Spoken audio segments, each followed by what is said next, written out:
Hello student, good morning all of you. Welcome to my YouTube channel Dilip Infotech 72। जैसे कि इसके हम लोग पिछले वीडियो में चैप्टर नंबर 16 आज हम लोग ख़त्म कर चुके हैं लोग, और आज ही हम लोग क्या करते हैं लोग, चैप्टर नंबर 17 स्टार्ट करते हैं लोग, जिसका नाम हम लोग का एम एस एक्सेस है। ठीक है, तो आज हम लोग एम एस एक्सेस का डिफिनेंशन पढ़ेंगे लोग, यानी परिभाषा पढ़ेंगे लोग कि एम एस एक्सेस है क्या, उसमें क्या क्या चीज़ का कार्य होता है और कैसे कैसे हम लोग कर सकते हैं लोग, इसके विषय में बताया जाएगा। ठीक है, इस वीडियो को पूरा देखिएगा लोग, स्किप मत करिएगा, तो अच्छा से समझ में आएगा। जैसे दिया गया एम एस एक्सेस में कि M S access is a R D B M S. R D B M S का फुल फॉर्म यहाँ लिखा गया, इसमें डाटाबेस मैनेजमेंट सिस्टम होता है on dot M S office package software. ठीक है, जैसे कि एम एस एक्सेस जो है ये किसके अंतर्गत आता है, एम एस ऑफिस पैकेज के अंतर्गत आता है। जैसे हम लोग क्या पढ़े हैं लोग, ऑफिस पैकेज के अंतर्गत एम एस वर्ड पढ़े हैं लोग, एम एस एक्सेल पढ़े हैं लोग, और ये आज हम लोग स्टार्ट किए हैं लोग एम एस एक्सेस पढ़ना। इसमें दे रहा है M S access allow you to maintain all the database table by creating and editing different related record in it. ठीक है, इसमें ये बोल रहा है कि एम एस एक्सेस में जितना भी रिकॉर्ड होता है उस सारे रिकॉर्ड को हम लोग स्टेप बाय स्टेप मेंटेन कर सकते हैं लोग, और मेंटेन करने के बाद अगर उसमें हम लोग को कुछ लगता है कि ये चीज़ हम लोग गलत किए हैं लोग, तो उस रिकॉर्ड को हम लोग सुधार भी सकते हैं लोग। ठीक है, it also allow to self relationship between two और मोर टेबल। उसके अलावा जैसे दो तीन को अगर हम लोग अलग अलग टेबल बनाए हैं, दोनों तीनों टेबल को अगर आपस में हम लोग जोड़ना चाहते हैं, ऐड करना चाहते हैं, तो हम लोग क्या कर सकते हैं, आसानी से जोड़ सकते हैं, ऐड कर सकते हैं। ठीक है, रिलेशनशिप के माध्यम से। उसके आगे दे रहा है कि the extension of M S access file is a double C D B. यानी एम एस एक्सेस का एक्सटेंशन क्या होता है, एक्सटेंशन का मतलब जो टाइटल होता है, एक्सटेंशन का फुल फॉर्म ये जो दिया गया है a double C D B का, तो एक्सेस डाटाबेस होता है। ए डबल सी का मतलब हो गया एक्सेस और डी बी का मतलब हो गया डाटाबेस।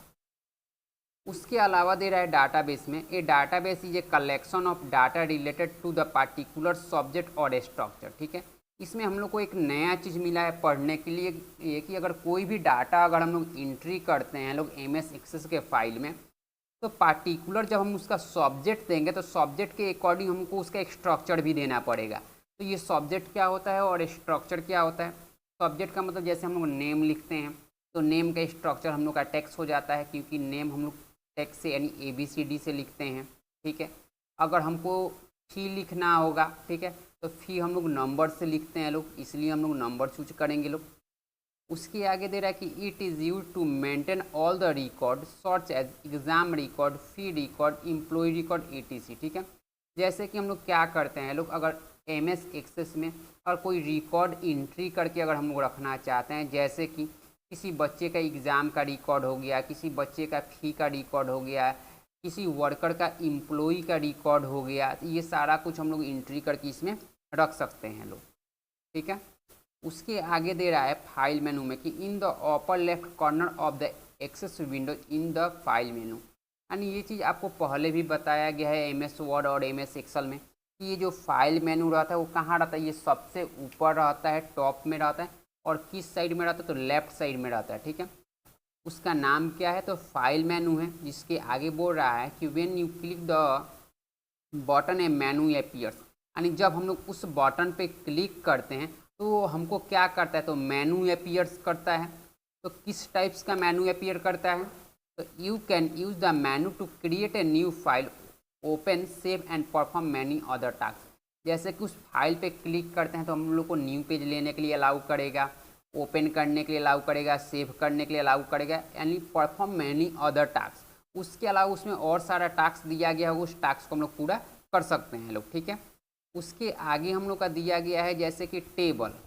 ठीक है, टेबल में दे रहा है कि ये table is a collection of information added in row and column. ठीक है, जैसे कि हम लोग एम एस एक्सेल की बात करते तो एम एस एक्सेल का जो पेज रो और कॉलम में था, उसी तरह अगर हम लोग एम एस एक्सेस में अगर कोई भी डाटा को एंट्री करते हैं तो ये भी रो और कॉलम में ही एंट्री होता है।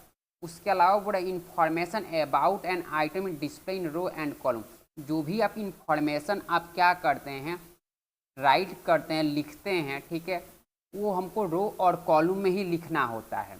और the table has a header row. ठीक है, यानी जो टेबल का हम लोग का हेडिंग होता है वो क्या चीज़ में हम लोग का होता है, तो रो में होता है।